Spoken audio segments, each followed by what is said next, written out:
నమస్కారం అమరావతి న్యూస్ కి స్వాగతం. ఈనాటి వార్తా విశేషాలు.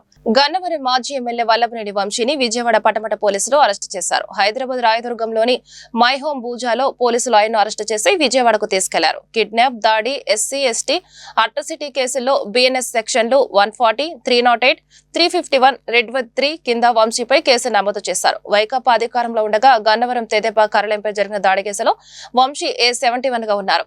గన్నవరం తెదేపా కార్యాలయంలో కంప్యూటర్ ఆపరేటర్ గా పనిచేస్తున్న సత్యవర్ధన్ ను కిడ్నాప్ చేసి బెదిరించినట్లు వంశీపై ఆరోపణలు ఉన్నాయి. తెదేపా కార్యాలయంపై దాడి కేసులో ఫిర్యాదుదారుడిగా ఉన్న సత్యవర్ధన్ ఇటీవల విజయవాడలోని ఎస్సీ ఎస్టీ కేసుల ప్రత్యేక న్యాయస్థానంలో హాజరై తనకు ఈ కేసుతో సంబంధం లేదంటూ అఫిడవిట్ సమర్పించారు. ఆ తర్వాత తెదేపా కార్యాలయంపై దాడి కేసులో తనను బెదిరించి తప్పుడు వాంగ్మూలం ఇప్పించారని ఆయన పోలీసులకు ఫిర్యాదు చేశారు.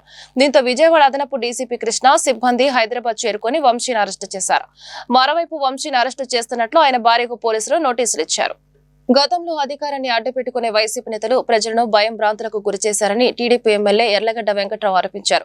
గన్నవరం మాజీ ఎమ్మెల్యే వల్లభనేని వంశీ అరెస్టు నేపథ్యంలో టీడీపీ కేంద్ర కార్యాలయంలో నిర్వహించిన మీడియా సమావేశంలో ఎర్లగడ్డ వెంకట్రావు మాట్లాడారు. వంశీ చేసిన అరాచక అక్రమాల గురించి వివరించారు. అధికార మదంతో విర్రవీగిన వైసీపీ నేతల పాపం పండిందన్నారు. వంశీ చేస్తున్న అనుచిత వ్యాఖ్యలను జగన్ ఎందుకు వారించలేదని ప్రశ్నించారు. ఇక నేను జగన్ తన వైఖరి మార్చుకోనన్నారు. తెలుగుదేశం పార్టీలో అతని కోసం పనిచేసిన వాళ్ళ మీద అక్రమ కేసులు పెట్టిన పరిస్థితి వాస్తవం కాదు. గోడవ నరసయ్య గారి ఇంటి మీద దాడి చేసిన వాస్తవం కాదు. కాసనేరు రంగబాబు కాళ్ళేరు కొట్టిన మాత్రం వాస్తవం కాదు. ఇలా చెప్పుకుంటే గంట సేపు పడతాయి. భూ కబ్జాలు గానీ, దందాలు గానీ, రౌడీయిజం గానీ, ఇలాంటి పరిస్థితులు గన్నవరంలో నెలకొనడం చాలా బాధాకరం. ఇలాంటి వ్యక్తులు రాజకీయాల్లో ఉండటం వల్ల వాళ్ళ వ్యక్తిగత ఆస్తులు పెంచుకోవడం కోసం పవర్ను ఉపయోగించి ప్రజల్ని భయభ్రాంతులకు గురి చేయడం, నోటికి ఎంత వస్తాయంత మాట్లాడటం, చంద్రబాబు నాయుడు గారు నా మీద పోటీ చేయండి ఇలాంటి మాటలు మాట్లాడటం. ఆ గురువాడు అతనికి సాంతం బుద్ధి లేదు. అతనైతే చంద్రబాబు నాయుడు గారు కుప్పంలో గెలిస్తే నేను అడుపుట్లు పాలిష్ చేస్తా. ఇప్పుడు చంద్రబాబు గారు ముఖ్యమంత్రి గారు కుప్పంలో గెలిచారు. నువ్వు ఎక్కడున్నావో తెలియని పరిస్థితి. నోటికి ఎంత వస్తే అంత మాట్లాడినప్పుడు కనీసం జగన్మోహన్ రెడ్డి గారు వైసీపీ అధ్యక్షుడిగా దాన్ని ఖండిస్తే తన విలువన్నా పెరిగేది. గాలికి వదిలి ఆయన తిడితేనే బాగుంటుందని చెప్పినగా వదిలి ఇవాళ ప్రతిపక్ష హోదా రాకుండా 11 స్థానాలకు పరిమితం అయిపోయాడు. రేపు వచ్చే ఎన్నికల్లో కూడా జగన్మోహన్ రెడ్డిని సూటిగా అడగదలుచుకున్నాం. మీరు మేనిఫెస్టోలో 10% సీట్లు వస్తేనే ప్రతిపక్ష హోదా వస్తుందని రూల్ బుక్ చెప్తుంది. 18 మంది శాసనసభ్యులు మీరు గెలిపిపోతే నేను అసెంబ్లీకి వచ్చే ఎన్నికల్లో మేనిఫెస్టోలో పెట్టి పోటీ చేసే దమ్ము. గన్నవరం మాజీ ఎమ్మెల్యే వల్లభనేని వంశీని అరెస్టు చేసిన పోలీసులు విజయవాడ తీసుకొచ్చారు. గురువారం ఉదయం హైదరాబాద్ లోని రాయదుర్గంలో ఆయన అరెస్టు చేసిన విషయం తెలిసిందే. తొలుత విజయవాడలోని భవానీపురం పిఎస్ కు పోలీసులు తీసుకొచ్చారు. ఆ తర్వాత మరో వాహనంలో అక్కడి నుంచి కృష్ణలంక పోలీస్ స్టేషన్ కు తరలించారు. మరోవైపు నందిగమ వద్ద వంశీ భార్యను పోలీసులు అడ్డుకొని ఆమె వద్ద ఉన్న మొబైల్ ను స్వాధీనం చేసుకున్నారు. వంశీ భార్యను ఎస్కాట్ లో తిరిగి హైదరాబాద్ కు పంపించారు. వల్లభనేని వంశీ అరెస్టు నేపథ్యంలో కృష్ణా జిల్లా వ్యాప్తంగా పోలీసులు అప్రమత్తమయ్యారు. శాంతి భద్రతలకు విఘాతం కలగకుండా ముందు జాగ్రత్తగా చర్యలు చేపట్టారు. జిల్లాలోని పలు ప్రాంతాల్లో పోలీసులు మోహరించారు. జిల్లా వ్యాప్తంగా 144 సెక్షన్ పోలీస్ యాక్ట్ 30 అమల్లో ఉన్నట్లు జిల్లా ఎస్పీ గంగాధర్ తెలిపారు. ర్యాలీలు, సభల నిర్వహణతో పాటు ప్రజలు గుమ్మిగూడటం నిషేధమని చెప్పారు. ఎవరైనా అసాంఘిక చర్యలకు పాల్పడితే కఠిన చర్యలు తప్పవని హెచ్చరించారు. సర్వ్ చేయలేదండి. మన లాయర్ చిరంజీవి గారు కూడా వచ్చారు, బట్ ఇంకా ఇవ్వలేదంటే మనకి ఎందుకు అరెస్ట్ చేశారనే reason, ground reasons we don't know yet. మీకు మార్నింగ్ ఒక నోటీస్ ఇచ్చారు కదా మేడం, మిమ్మల్ని వాళ్ళని అరెస్ట్ చేస్తున్నారు. Notice only sections mentioned, not the grounds of arrest and what cause he was arrested అవన్నీ ఏం లేవు. ఇప్పుడు అడిగాం కదా, అడిగితే వాళ్ళు ఇంకా ఇవ్వలేదు. అన్ని ఒకటేసారి ఇస్తాము రిమాండ్ కి తీసుకెళ్ళినప్పుడు అని they are telling. We are not going to give now. Remand కి తీసుకెళ్ళినప్పుడు అన్ని పేపర్స్ ఒకటేసారి we are going to give. Then how are you going to prepare? మేము ఎలా ప్రిపేర్ అవ్వాలి? That's what we asked. Vamsi మాట్లాడిన భాష సభ్య సమాజం తలదించుకునేలా ఉందని తెలుగుదేశం పోలిట్ బ్యూరో సభ్యుడు సోమిరెడ్డి చంద్రమోహన్ రెడ్డి మండిపడ్డారు. ఆయన చేసిన నేరాలు, అక్రమాలు, దౌర్జన్యాలపై ప్రత్యేక దర్యాప్తు బృందంతో దర్యాప్తు చేయించాలని డిమాండ్ చేశారు. ఆయన శాశ్వతంగా కటకటాలోకి నెట్టారని కోరారు. వల్లభనేని వంశీ అరెస్టు నేపథ్యంలో సోమిరెడ్డి చంద్రమోహన్ రెడ్డి ఘాటుగా స్పందించారు. ఎమ్మెల్యే ఉదయాన హైదరాబాద్లో అరెస్ట్ చేశారు. అయితే మాకైతే చాలా కొరత రాష్ట్రంలో ఉండే కార్యకర్తలకి. ఎందుకంటే అతను తెలుగుదేశంలో పుట్టి పెరిగి తల్లిపాలు తాగి రొమ్ము గుద్దినోడు. అతను వాడిన భాషకి ఫ్యాక్షన్ ఏరియాలో అయితే ఇప్పటికి అతను ప్రాణాలతో ఉండేవాడు కాదు. ఫ్యాక్షన్ ఏరియాలో అయితే ఇక్కడ కాబట్టి నువ్వు బతికి బయటపడ్డాడు. ఒక క్రూర మృగం, ఒక దుర్మార్గుడు వాడే భాష మాట్లాడినాడు. ఒక దుర్మార్గుడు. అది ఎందుకు ఈ జిల్లాల్లో వాళ్ళు ఎందుకు సహించారు అది మేము జీర్ణించుకోలేకపోయినాం. ఈరోజు అరెస్ట్ చేస్తే కూడా అక్కడ నాటకాలు ఆడాడు. అక్కడ డ్రెస్ చేసుకొని వస్తానని చెప్పి అందరికీ రెచ్చగొట్టి ఫోన్లు చేసి ఆపేదానికి ప్రయత్నం చేశాడు. నేనేమంటానంటే, నువ్వు గన్నవరం పార్టీ కార్యాలయం మీద చేసిన దాడి ఎప్పుడన్నా చూసామా? కార్లు తగలబెట్టించావు, మొత్తం ఫర్నిచర్ ధ్వంసం చేశావు, మనుషుల్ని చంపపోయినావు. ఆ కేసులో ఈరోజు కంప్లైనెంట్ అక్కడ వాచ్మెన్, ఒక అటెండర్, అతన్ని భయపెట్టి దుర్మార్గంగా విత్డ్రా చేయించేదానికి ప్రయత్నం చేశావు. ఈరోజు ఏమైంది? నీ బతుకు బయటపడింది, బట్టబయలైంది. మీకు గుర్తుందో లేదో, గాలి జనార్దన్ రెడ్డి కేసులో ఒక జడ్జి వాళ్ళతో చేతులు కలిపాడని జడ్జి సస్పెండ్ అయినాడు. జడ్జి ఆత్మహత్య చేసుకున్నాడు. ఈరోజు ఆ పని చేశావు. ఒక పేదవాడిని భయపెట్టి, ప్రాణాలు తీస్తానని భయపెట్టి తీసుకుపోయి కేసు విత్డ్రాయల్ అన్నావు. ఏమైపోయింది ఈరోజు? నేనేమంటానంటే, ఒకటి కాదు నువ్వు చేసిన పని, నువ్వు చేసిన పని. ఏం మాట్లాడుండావు భాష? ఒకటైతే నేను మళ్ళీ రిపీట్ చేయలేను. అధికారంలో లేనప్పుడు చంద్రబాబు ఏం పీకుతాడు? ఉడకబెట్టిన నాగడ దుంప, ఉత్తిగొట్టం ఊరేగి, ఇటువంటి ఎదవ మాటలు. లోకేష్ బాబు గారు ఏం పీకుతాడు? ఏందో గడ్డం మేకకు కూడా ఉంది. ఏం మాట్లాడావు? నువ్వు ఒక మనిషి జన్మ, నీదే మనిషి జన్మ. మనిషి మానవత్వం ఉంటే నువ్వు మాట్లాడిన మాటలు సహించరానివి. మానవత్వం లేదు నీకు. నేనేమంటాను, అయ్యా వంశీ తల్లిగారు, చెల్లిగారు, ఇంట్లో శిక్ష చేయండి అతనికి. ఒక మృగం, మీ ఇంట్లో ఉండేది ఒక క్రూర మృగం. శిక్షించండి, మీరు కుటుంబ సభ్యులు శిక్షించండి. మీకు తల్లి, చెల్లి, బిడ్డలు ఉండారు, అన్న తమ్ముళ్ళు ఉండారు. ఇటువంటి మృగాన్ని మీరు ఇంట్లో పెట్టుకొని ఉండారు. స్పేర్ చేసే మనిషి, చేయాల్సిన మనిషి కాదు. ఇది అన్యాయం. బర్డ్ ఫ్లూ పై ఆందోళన చెందాల్సిన అవసరం లేదని ఏపీ వ్యవసాయ శాఖ మంత్రి అచ్చెన్నాయుడు అన్నారు. ఉడికించిన చికెన్, గుడ్లు తింటే ప్రమాదం ఏమీ లేదన్నారు. బర్డ్ ఫ్లూ పై నిత్యం సమీక్షిస్తున్నట్లు చెప్పారు. సచివాలయంలో నిర్వహించిన మీడియా సమావేశంలో మంత్రి మాట్లాడారు. ఉన్నటువంటి 5 ఫార్ముల్లో ఈ వ్యాధి సోకిందని ఈ ప్రాంతం అంతా కూడా బయోసెక్యులర్ జోన్ గా ప్రకటించి ఆఫీసెస్ కి అక్కడ డిప్యుటేషన్ పెట్టి స్ట్రిక్ట్ గా అమలు చేస్తున్నాం. అదేవిధంగా 3 ఫామ్లో కల్లింగ్ అంతా పూర్తి చేశాం. ఇతర ప్రాంతాల్లో ఎక్కడ కూడా బర్డ్స్ చనిపోయినట్టు గాని, ఈ వ్యాధి సోకినట్టు గాని ఎక్కడ కూడా దాఖలాలు లేవు. దీని మీద రిస్ట్రిక్షన్స్ ఏవీ లేవు.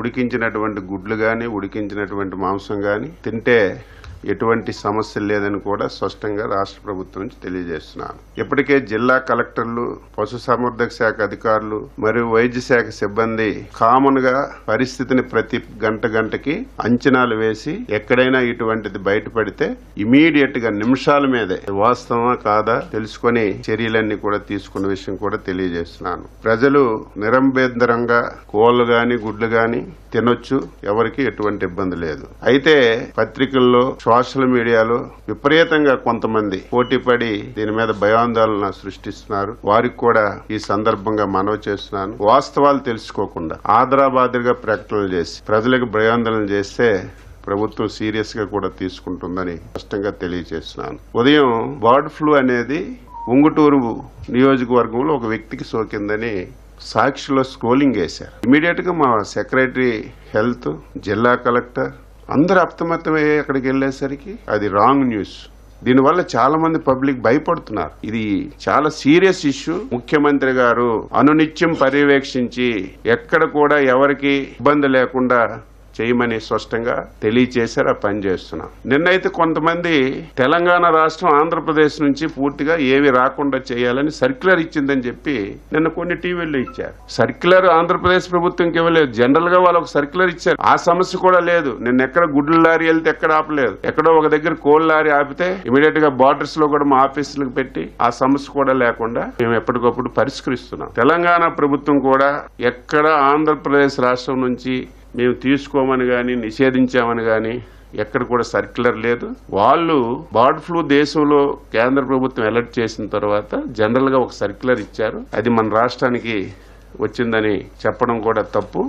ఎక్కడ కూడా జరగడం లేదు. రాత్రి ముఖ్యమంత్రి గారు సైంటిస్టులతోని, కేంద్ర ప్రభుత్వం సెక్రటరీ గారితో మాట్లాడితే వాళ్ళు కొన్ని గైడ్ లైన్స్ ఇచ్చారు. వ్యాధి సోకినటువంటి 1 కిలోమీటర్ పరిధిలో మాత్రమే ఇది పరిమితమై ఉంటుంది. అక్కడ ఒక పౌల్ట్రీ కూడా పనిచేయడానికి వీల్లేదు, ఒక్క బరడు కూడా ఉండడానికి వీల్లేదు. ఇమీడియట్ గా కిలోమీటర్ పరిధిలో టోటల్ గా రాకపోకలన్నీ బంధించమన్నారు. గన్నవరంలో టీడీపీ కార్యాలయంపై దాడి కేసులో చేసిన తప్పు నుంచి తప్పించుకునేందుకు మాజీ ఎమ్మెల్యే వల్లభనేని వంశీ మరో నేరానికి పాల్పడ్డారని మంత్రి కొల్లు రవీంద్ర ఆరోపించారు. గతంలో వైసీపీ నేతలు అధికార వండతో కృష్ణా జిల్లాలో పేటరేగిపోయారని ఆగ్రహం వ్యక్తం చేశారు. టీడీపీ కేంద్ర కార్యాలయంలో నిర్వహించిన మీడియా సమావేశంలో కొల్లు రవీంద్ర మాట్లాడారు. ఒక నాయకుడు క్యాసినో పెట్టి నోరుంది కదా అని బూతులు తిట్టాడు.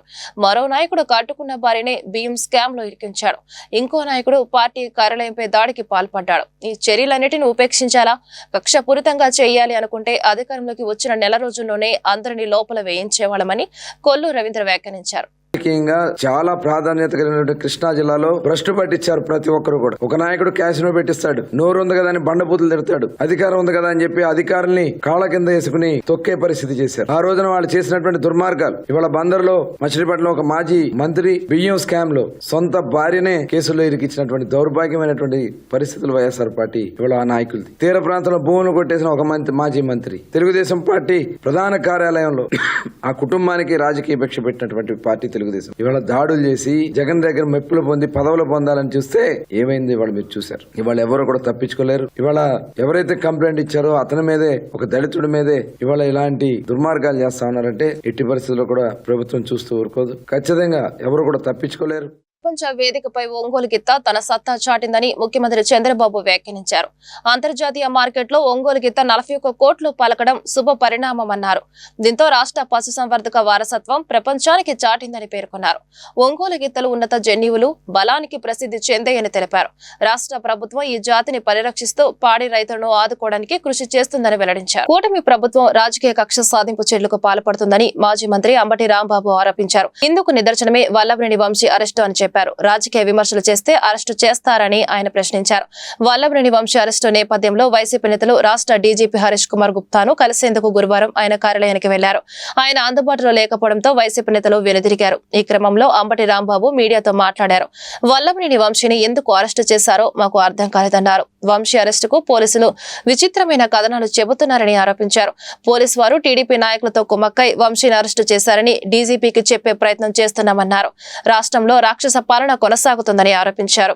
అబ్బయ్య చౌదరిపై ఎమ్మెల్యే చింతమనేని ప్రభాకర్ అక్రమ కేసు పెట్టాలని చూస్తున్నారని, దీనికి పోలీసు వారు సహకరించడం దారుణమన్నారు. టీడీపీ ఎమ్మెల్యేలు రౌడీ యుజానికి పోలీసు వారు సహకరించడం ప్రజాస్వామ్యానికి విరుద్ధమన్నారు. బహుశా 6 గంటలకో 5 గంటలకో హైదరాబాదులో వారిని అరెస్ట్ చేసినట్టుగా మీడియా ద్వారా మాకు సమాచారం అందింది. ఆ తరువాత వారు అసలు ఎందుకు అరెస్ట్ చేశారో మాకు అర్థం కాలేదు. కారణం ఏంటంటే ఆయన ఒక కేసులోనూ 2 కేసుల్లోనూ ముద్దాయిగా ఉన్నారు. ముఖ్యంగా గన్నవరం తెలుగుదేశం పార్టీ ఆఫీసు మీద దాడి జరిగిన కేసులో వారు ముద్దాయిగా ఉండటం, దాని మీద ఆయన కోర్టుకు వెళ్ళడం, ఆయనకి యాంటిసిపేటరీ బెయిల్ ప్రొటెక్షన్ ఇవ్వటం కూడా జరిగింది. కాబట్టి ఆయన అరెస్ట్ చేసేటటువంటి అవకాశం లేదనే అభిప్రాయం మాకుంది. కానీ ఉదయాన్నే అరెస్ట్ చేశారనే వార్త తెలియగానే ఎందుకు అరెస్ట్ చేశారో అర్థం కాక ఆశ్చర్యపోయాం, దిగ్భ్రాంతి చెందాం. దీనికన్నా ముందు 2 రోజుల క్రితం ఒక సంఘటన జరిగింది. అదేమిటంటే ఈ వల్లభనేని వంశీ గారి మీద, వైసీపీ కార్యకర్తల మీద, తెలుగుదేశం పార్టీ ఆఫీస్ మీద దాడి జరిగిందని ఏదైతే 2022లో కంప్లైంట్ ఇచ్చారో ఆ కంప్లైంట్ ఇచ్చినటువంటి వ్యక్తి సత్యవర్ధన్ అనే వ్యక్తి మొన్న హఠాత్తుగా కోర్టు వారి దగ్గరికి వెళ్ళి పబ్లిక్ కోర్టులో మ్యాజిస్ట్రేట్ ముందు ఆయన ప్రాసిక్యూషన్ చెప్పేదంతా అబద్ధమని, తానిచ్చిన కంప్లైంట్ అది కంప్లైంట్ రూపంలో ఇవ్వలేదని, కేవలం ఏదో సాక్షి సంతకం పెట్టమంటే నేను వెళ్ళాని, వెళితే వారేదో రాసుకుని సంతకం పెట్టారనే విషయాన్ని గౌరవ న్యాయస్థానం ముందు చెప్పారు. ఇక్కడ బయట చెప్పింది కాదు. చెప్పిన తర్వాత ఒక్కసారిగా తెలుగుదేశం పార్టీ ఆశ్చర్యపోయింది. అరే, మనం చేసినటువంటి తప్పు తెలుసుకున్నారు, మనం దొంగ కేసు పెట్టించామనే విషయం తెలుసుకున్నారు.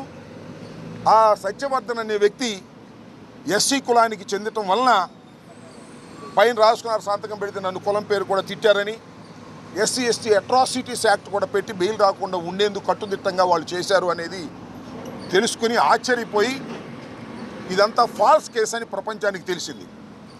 దానిలో తెలుగుదేశం వారు, లోకేష్ గారు, చంద్రబాబు నాయుడు గారు వీళ్ళందరూ కుట్ర చేసి ఈ సత్యవర్ధన్ తమ్ముడు అన్నో అరుణ్ అనే ఆయన్ని వాళ్ళు పట్టుకుని మా తమ్ముడి చేత బెదిరించి కిడ్నాప్ చేసి వంశీ వీళ్ళందరూ కూడా ఈ తప్పుడు స్టేట్మెంట్ మ్యాజిస్ట్రేట్ దగ్గర ఇప్పించారని ఒక కట్టు కథను అల్లి అది కేసు పెట్టి తెల్లారి అరెస్ట్ చేశారంట. ఇది విచిత్రమైన విషయం.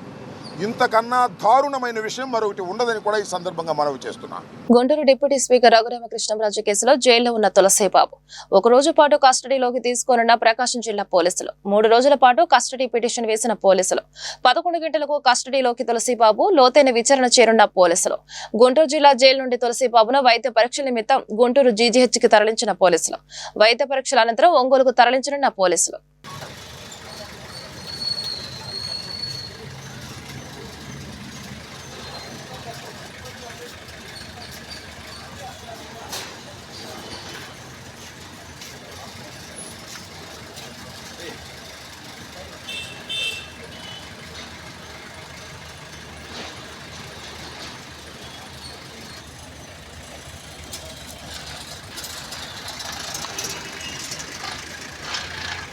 ఈ వార్త ఇంతటితో సమాప్తం. నమస్కారం.